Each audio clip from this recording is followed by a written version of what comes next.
क्या चाहिए?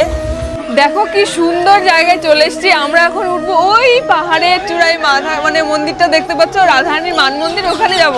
আসো জায়গাটা কি সুন্দর দেখো, দারুণ লাগছে, দারুণ মানে দারুণ লাগছে।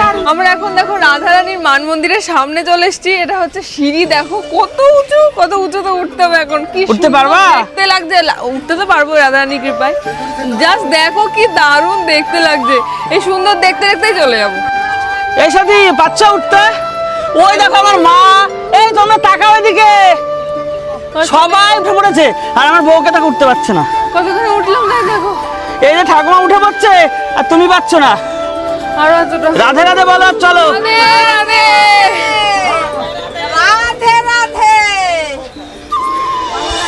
অবশেষে পাহাড়ের চূড়ায় চলে এসেছি। আর এই চলে এসেছি টোটালটা আমরা পেরিয়ে। মান মন্দিরে, অনেক সিঁড়ি পেরিয়ে। চলো ভেতরে একটু দেখাই। চলো মন্দিরের ভেতরে চলে এসেছি দর্শন করাই। আমরা দেখো মন্দিরের ভেতরে চলে এসেছি। এখানে রাধা নাম করা হচ্ছে। আর কত উঁচুতে উঠেছে দেখবা, এই দিকে দেখাও, কত উপরে উঠে গেছি এই পাহাড়ে। তোমরা কি জানো রাধারানী এখানে কৃষ্ণের ওপর মান করে, মানে অভিমান করে এখানে ছিল, আর শ্রীকৃষ্ণ ছিল রাধারানীর মান বন্ধন করতে, তাই এটা মান মন্দির।